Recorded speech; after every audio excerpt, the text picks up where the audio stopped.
Hello guys, સ્વાગત છે તમારું મારી ડીએસ કિચન ચેનલમાં. અને આજે હું તમારી સાથે મારી નવી રેસીપી શેર કરી રહી છું, તો વિડીયોને છેલ્લે સુધી જોજો. જો વિડીયો તમને પસંદ આવ્યો તો વિડીયોને લાઇક, શેર અને સબસ્ક્રાઇબ કરજો. આજની મારી નવી રેસીપી છે અડદિયા બનાવવાની સાચી અને સરળ રીત. તો ચાલો આપણે બનાવીએ. એકદમ બજાર જેવા અને માવા વગરના અડદિયા બનાવવા માટે સૌથી પહેલાં મેં અહીંયા 200 ગ્રામ જેટલી ખાંડ લીધેલી છે. ત્યાર પછી તેટલા જ પ્રમાણમાં મેં કરકરો અડદનો લોટ લીધેલો છે. ત્યાર પછી મેં થોડાક ડ્રાયફ્રૂટ્સ લીધેલા છે. ત્યાર પછી મેં સૂંઠ પાવડર લીધેલો છે. ત્યાર પછી 1 વાટકી દૂધ લીધું છે.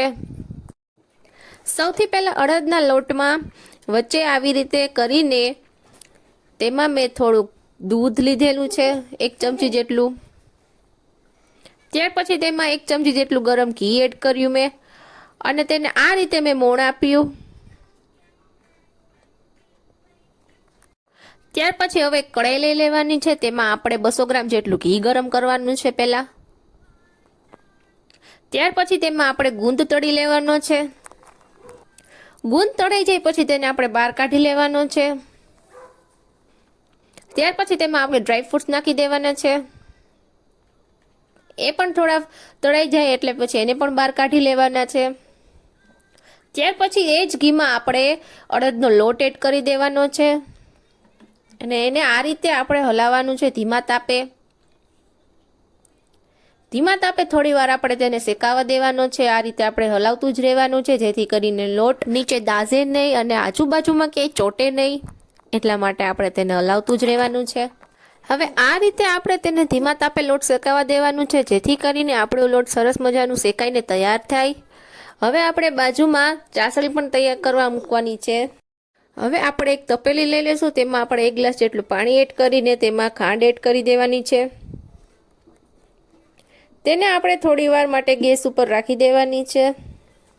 ખાંડનું પ્રમાણ તમે તમારા સ્વાદ મુજબ ઓછું કે વધારે કરી શકો છો. હવે આપણું લોટનું મિશ્રણ થોડું કથ્થાઈ રંગનું થવા લાગ્યું છે. હજી આપણું લોટ શેકાઈને તૈયાર નથી થયું.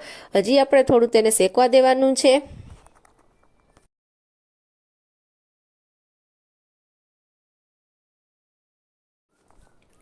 હવે આપણા લોટનો મિશ્રણનો કલર એકદમ ઘેરો થવા લાગ્યો છે. આ રીતનો તમે જોઈ શકો છો. તેને આપણે ચમચેથી ઉપાડીને આ રીતે જોશું. ત્યાર પછી આપણી ચાસણી પણ બનીને તૈયાર થઈ ગઈ છે. આ રીતના તાર દેખાવા લાગ્યા છે તેમાં. ત્યાર પછી તેમાં આપણે ચાસણી એડ કરી દેવાની છે અને થોડું તેને આ રીતે આપણે મિશ્રણને હલાવી લેવાનું છે આ રીતેથી. હવે ત્યાર પછી આપણે તેમાં તળેલો ગુંદ એડ કરી દેવાનો છે, એલચી પાવડર એડ કરવાનો છે, સૂંઠ પાવડર એડ કરી દેવાનો છે, આપણે ડ્રાયફ્રૂટ્સ એડ કરી દેવાના છે. ત્યાર પછી સારી રીતે આપણે મિશ્રણને આ રીતે હલાવી લેવાનું છે.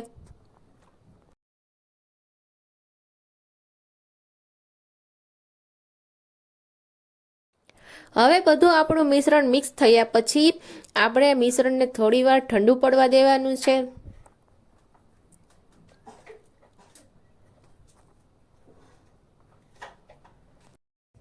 હવે ત્યાર પછી આપણે એક મોટી ડીશ લઈ લેવાની છે. તેમાં આપણે બધું મિશ્રણ ઠંડુ થયા પછી તેને ડીશમાં કાઢી લેવાનું છે. બધું બહાર મિશ્રણને ડીશમાં બહાર કાઢ્યા પછી આપણે તેને થોડું ફરી એકવાર ઠંડુ પડવા દેવાનું છે. ત્યાર પછી ચમચેથી હલાવીને આપણે આ રીતે અડદિયા વાળતા જવાના છે હાથેથી. તમે જોઈ શકો છો આપણે હાથની મદદથી આ રીતે કરતું જવાનું છે. આ રીતે આપણે તેને ગોળ ગોળ ગોળ ગોળ બનાવતું જવાનું છે.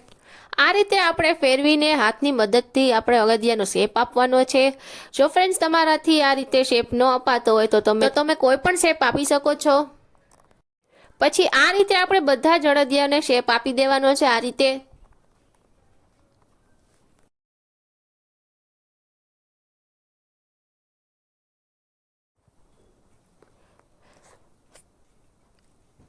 ફ્રેન્ડ્સ, હવે તો તમે જોઈ શકો છો આ કેવો સરસ અડદિયા બનીને તૈયાર થયા છે. આ રીતે આપણે બધા જ અડદિયાને શેપ આપી દેવાનો છે. તૈયાર છે આપણા માવા વગરના એકદમ બજાર જેવા અડદિયા.